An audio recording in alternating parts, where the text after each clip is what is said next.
Բարև բոլորին, ես այսօր ցույց կտամ, թե ինչպես շախմատ խաղալ։ Սկսենք նրանից, որ առաջինը սկսում է սպիտակները։ Զինվորը խաղում է երկու վանդակ կամ մեկ վանդակ, երբ որ դեռ չես խաղացել զինվորով։ Իսկ ձին կարող է խաղաքարի վրայով թռնել։ Նա կենտրոնում խաղում է այսպես։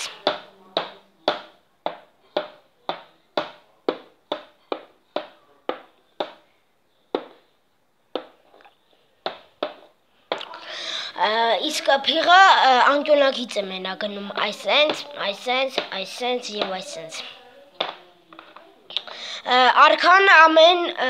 Արքան մի վանդակով է շարժվում։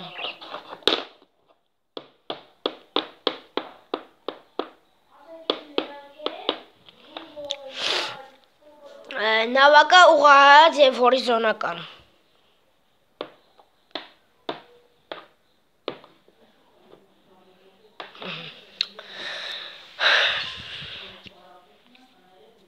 Իսկ հիմա սկսենք միավորներից։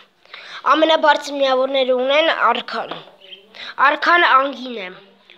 Ես շարքով կդասավորեմ։ Թագուհին նա ունի 9-ից 10 միավոր, ավելի կոնկրետ 9 միավոր։ Նավակը ունի 5 միավոր, ձին եւ փիղը 3։ Իսկ ամենաքիչ միավորը ունի զինվորը։ Իսկ հիմա փորձենք շախմատ խաղալ։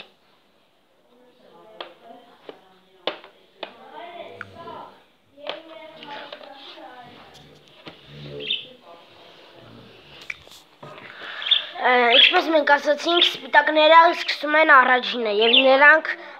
օրինակ խաղում են այսպես։ Նշեմ, որ ես այս շախմատիստն եմ եւ 3-րդ կարգ եմ։ Եթե այս վիդեոյի տակ հավաքվի 5000 լայք եւ ես երկու հատ շախմատային ուժեղ տակտիկա կդնեմ, գցեմ իմ հորինակ։ Օրինակ նա խաղում է այսպես։ Սա թագու գամբիթն է։ Ցույց տամ, թե նա ինչով է ուժեղ։ Գալիս ենք այսպես։ Սա սիցիլիականն է։ Օրինակ նա գալիս է նույն ձև այսպես։ Մենք գալիս ենք թագու գամբիթ ենք խաղում։ Եթե նա վերցնի D5 գալով հարձակվում ենք զինվորի վրա եւ մեր զինվորական կառուցվածքն ենք լավացնում։ Այդտենց նա պետք է պաշտպանի նրա զինվորին։ Եթե նա խաղացնես, սա վատ քայլ է, որտեղ նա կարող է գալ այսպես եւ 100% մենք զինվորը կվերցնենք։ Իսկ եթե նա խաղա այսպես, կխաղանք այսպես։ Եթե խաղա այսպես, նրա դիրքը կթուլանա եւ ինչպես նավակը այս ուղղահայաց գիծով, այսպես կկարողանանք հարձակվել նավակի վրա։ Իսկ սևերի ուժեղ կողմը սա է։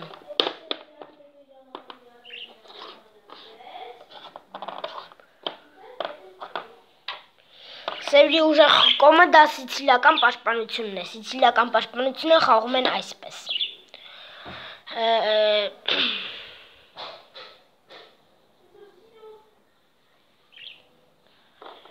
Խաղում են այսպես։ Իսկ ինչով է նա ուժեղ։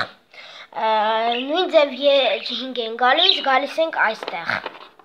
Եթե նա վերցնի, մենք գալիս ենք այստեղ։ Հարձակվում ենք զինվորի վրա։ Սա թուլացնում է խաղաքարը, սա նույնպես եւ թուլացնելով խաղաքարը նա նույնպես պիտի գա այստեղ։ Այսպես, եթե դուք հավաքեք այստեղ 5000 լայք, ես ցույց կտամ